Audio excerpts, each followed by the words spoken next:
Peace be upon you, viewers. This video is about the woman. We'll be talking about the woman. The woman is an integral part of the society making. Our worth, our contribution, and our impact cannot be overlooked. This is why our disposition, our spirituality, our mental state, our physical state, our knowledge, as well as our happiness, directly tells on the society. If she is well informed, the society feels the impact. If she's not, they also feel it negatively. If she's mentally alright, then she will be able to nurture well-mannered children. If she's connected to God, then the society is assured of morally well-developed children. If she's emotionally stable, then there is no fear that the children will be well taken care of. Now let's quickly take our mind back to the first video created by iDialogue. That video was about what iDialogue is all about, telling us the reasons why it was created and of course the objectives. Now, telling us quickly how Dialogue was created to address the decayed state of the society that resulted due to violence, crimes, social vices, moral decadence, and other violence acts, mostly enacted by the youth, the young ones, and all of these have direct connection or direct relationship with a woman. You know why? Because she is the first contact of every child that is born. She is the first school and the primary source of learning for every child. This is why understanding her nature as a woman, when the woman understands her true nature, she understands her purpose as well as her role as a woman, then she will be able to live a fulfilled life. Then the issue of competing with the male counterpart wouldn't be if a woman knows her uniqueness and her distinctive nature compared to that of a man, then she would happily want to be identified to as a woman. Personally, I am so passionate to be identified with as a woman because I know my uniqueness cannot be replaced with a man's uniqueness. A man, a woman, all are same in the sight of God, but they have been assigned different roles because of the distinctive differences in their physical, their physiological, and their psychological makeup. The men physically and naturally are stronger than the women. That is why they are called masculine and the woman is referred to as a feminine. And because of these differences, he has been assigned the role of provision, security, and maintenance, and the role of leadership over the woman. But the woman has an advantage physiologically. That is why she's been given the role to become pregnant. And that is why she can actually bear the pressure and the pains associated with pregnancy and labor, childbearing compared to the man. The man can withstand such pain despite his physical strength. The woman psychologically has been made to be emotionally balanced. That is why she's full of empathy. She's full of understanding. She understands the pains of other beings.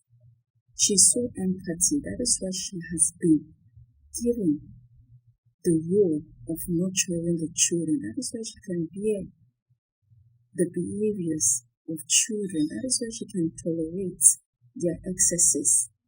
Only she has been given that empathy to be able to cope with their distress. But a man doesn't have that patience as much as a woman has. So you see, both the man and the woman are unique in their own traits and in their own make. Each one of us have our own roles to play. So, my dear woman, I just want you to identify yourself. Know who you are and your purpose on heart. The woman is unique. She's a nourisher.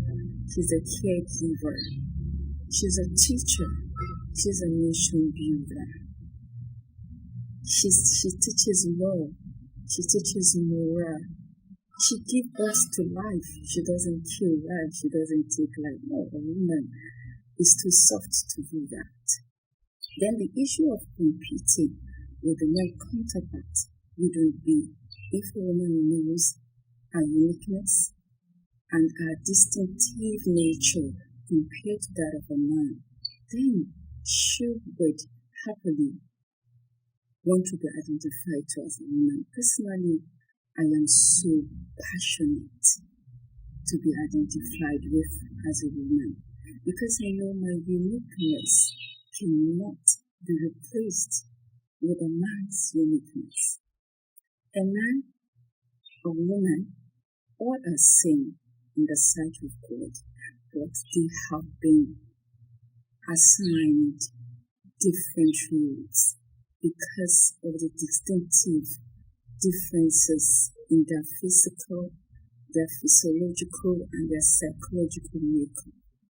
The men physically and naturally are stronger than the women. That is why they are called masculine, and the woman is referred to as a feminine.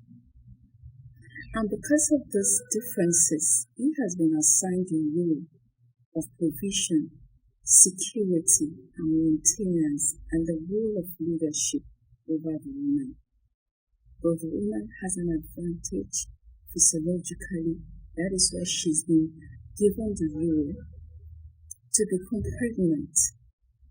And that is why she can actually bear the pressure and the pains associated with pregnancy and labor, childbearing compared to the man. The man can withstand such pain despite his physical strength. The woman psychologically has been made to be emotionally balanced. That is why she's full of empathy. She's full of understanding. She understands the pains of other beings. She's so empathy. That is why she has been given the role of nurturing the children. That is why she can bear the behaviors of children. That is why she can tolerate their excesses.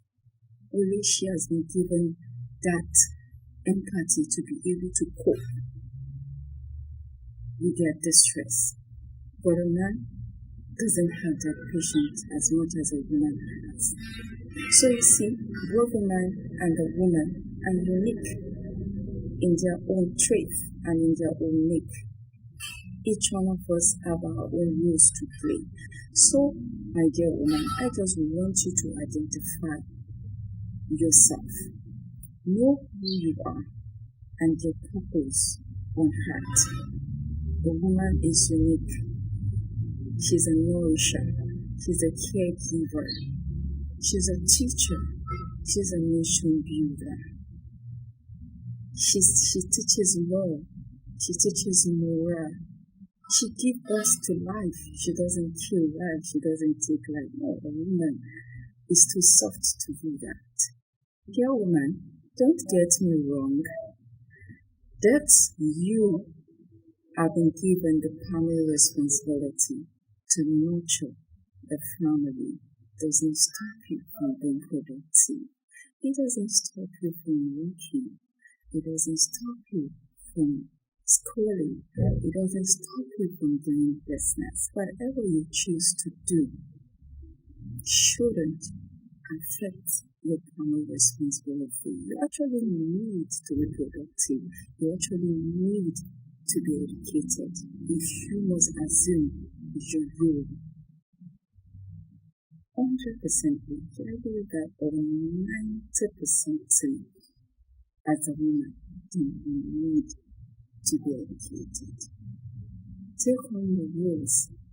It doesn't affect your productiveness.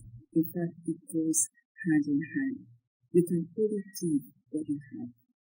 Working with it and trying to nurture your child, we serve as life models.